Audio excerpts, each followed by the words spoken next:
monumento borgiano más representativo de Gandía es el Palacio Ducal. Fue residencia de los duques de Gandía y aquí nació Francisco de Borja en 1510.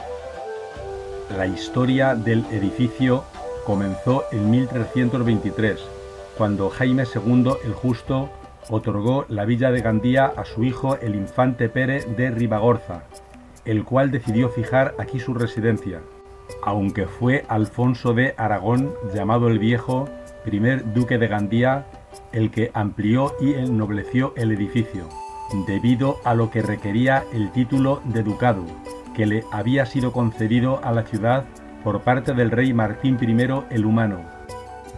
De esta forma, vivió el palacio su primera época de apogeo, con una corte de artistas, escritores y poetas, con nombres de la talla de Ausiàs March, Juan Martorell y Juan Roís de Corella, convirtiéndose en el centro neurálgico del llamado siglo de oro de la literatura valenciana. Cuando Rodrigo de Borja, futuro papa Alejandro VI, adquirió el ducado de Gandía, llegó el esplendor de la segunda época. Anteriormente pertenecía al rey Fernando el Católico.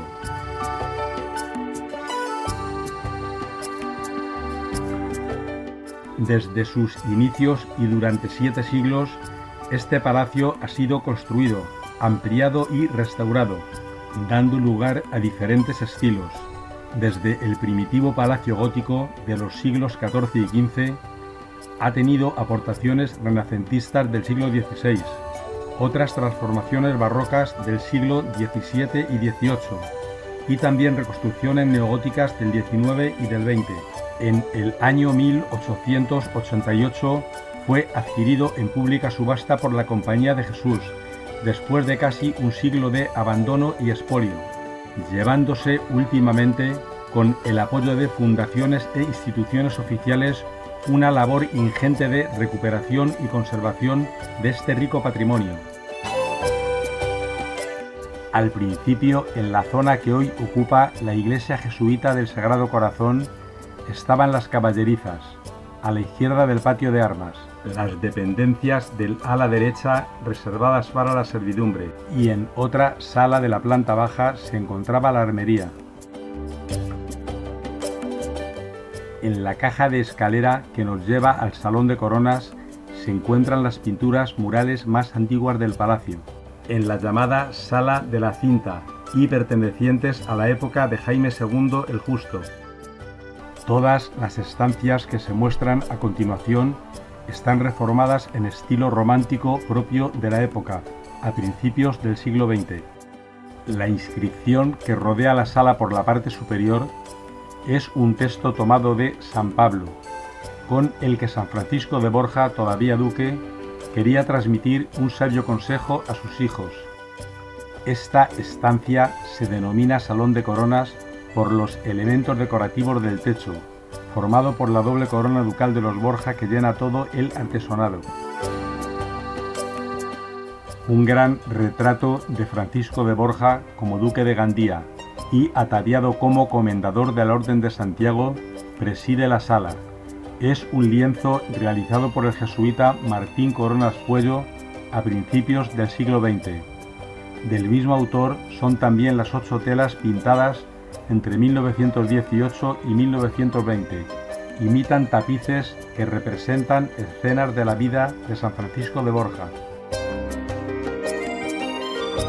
Tras derribar 3 salas más pequeñas del siglo XIV, se construyó esta mayor entre 1544 y 1545.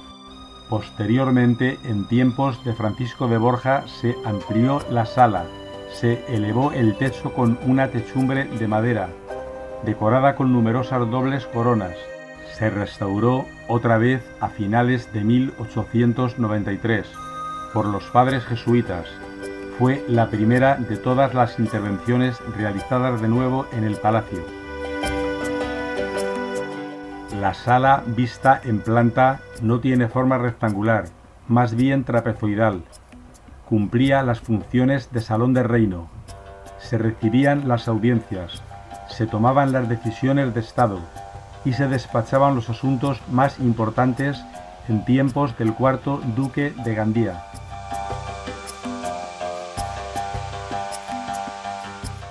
Todos los muebles que se encuentran en la sala son reproducciones historicistas y temáticas representando a aquella época. La gran mayoría de los azulejos valencianos del siglo XVI son reposiciones realizadas a principios del siglo XX. La habitación se ilumina por ventanas góticas con asientos de piedra, de los llamados festejeadores. Tienen vistas por un lado al río Serpis y por el otro al patio de armas. La técnica de la construcción de vidrieras consiste en un marco de madera o metal, como el plomo, y el engaste de placas de vidrio de varios colores.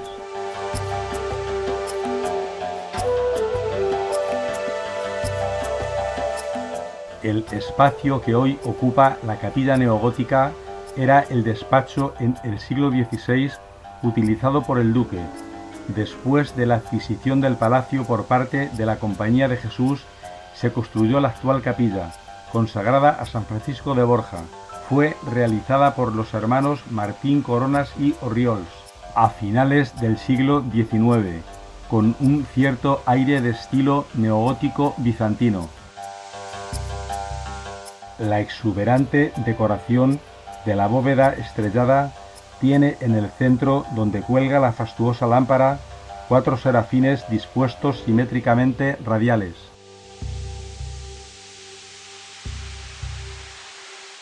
En un relicario con forma de cruz que se puede apreciar en el altar mayor, se conserva el crucifijo original de San Francisco de Borja.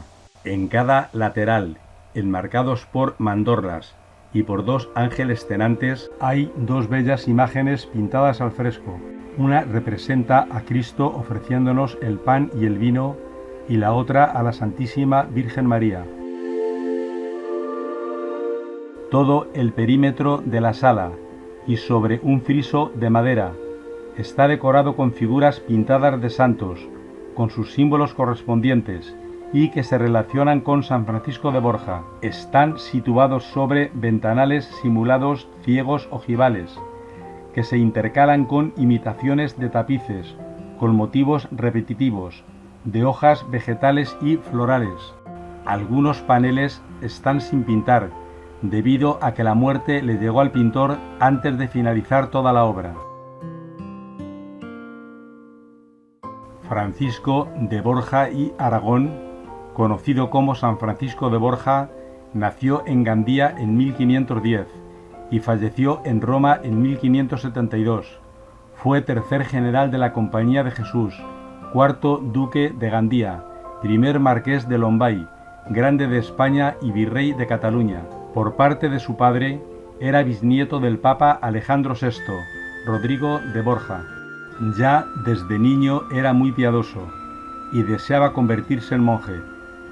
Aún así, su familia le envió a la corte del emperador Carlos I de España y V del Sacro Imperio Romano-Germánico, encontrándose en 1522 en el Palacio de Tordesillas para servir a la reina Juana, que estaba recluida en él.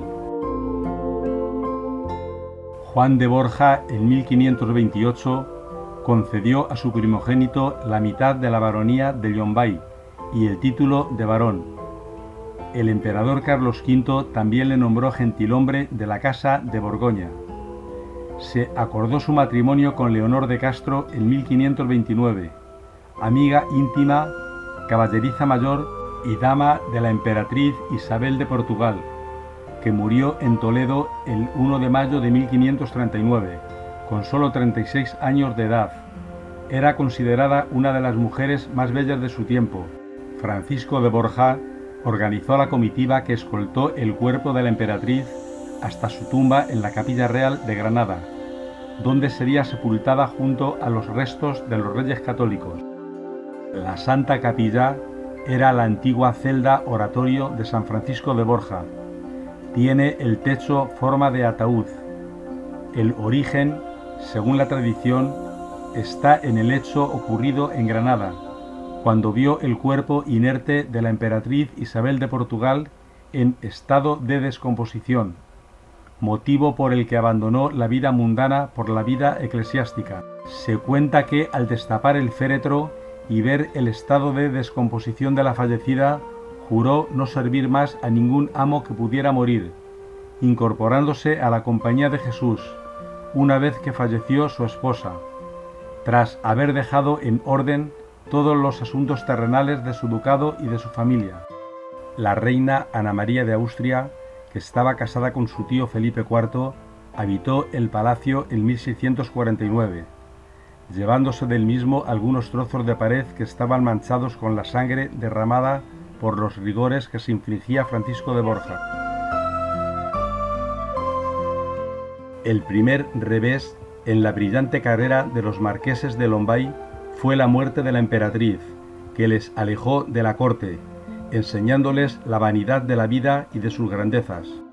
El 26 de junio de 1539, Carlos V nombró a Borja virrey de Cataluña, con el fin de reformar la administración de justicia, poner en orden las finanzas, fortificar la ciudad de Barcelona y reprimir a los que estaban fuera de la ley. Se mostró juez inflexible y sobre todo buen cristiano durante su virreinato.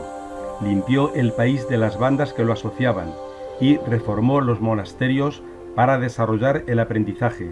A la muerte de su padre en 1543 se convirtió en duque de Gandía, dedicándose por placer a reorganizar su ducado y encontrar una universidad para obtener el grado de doctor en teología.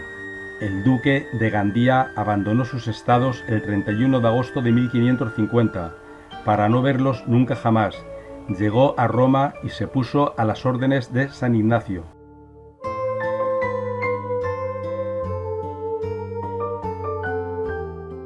La cámara de la duquesa consta de una habitación, con dos crujías separadas por tres arcos apuntados de estilo neogótico, realizada con sillares de piedra natural.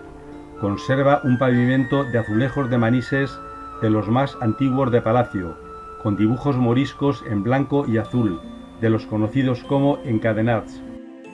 En la conocida cámara de la duquesa nació el 28 de octubre de 1510 San Francisco de Borja. Es una recreación muy vulgar de principios del siglo XX. Recibe ese nombre por haber estado allí instalados los aposentos de María Enríquez de Luna, nacida en 1474, hija de Enrique Enríquez, tío de Fernando el Católico. Antes de cumplir los 15 años, fue prometida a Pedro Luis de Borja, primogénito del cardenal Rodrigo de Borja, que luego se convirtió en el Papa Alejandro VI. No se casó con él, debido a que murió prematuramente con apenas 20 años. El padre de la duquesa, Enrique Enríquez, no se resignó a perder los beneficios y favores que suponían para él y para la corona de Castilla el contrato matrimonial con los Borja. María Enríquez de Luna se convirtió en la duquesa de Gandía al casarse en 1493 en Barcelona con Juan Borja, otro de los hijos del cardenal. María se quedó viuda y con dos hijos pequeños cuando en junio de 1497 su esposo fue asesinado en Roma. Cuando terminó su fructífera regencia, que duró 14 años, ya tenía un nieto de pocos meses, que con el tiempo sería San Francisco de Borja.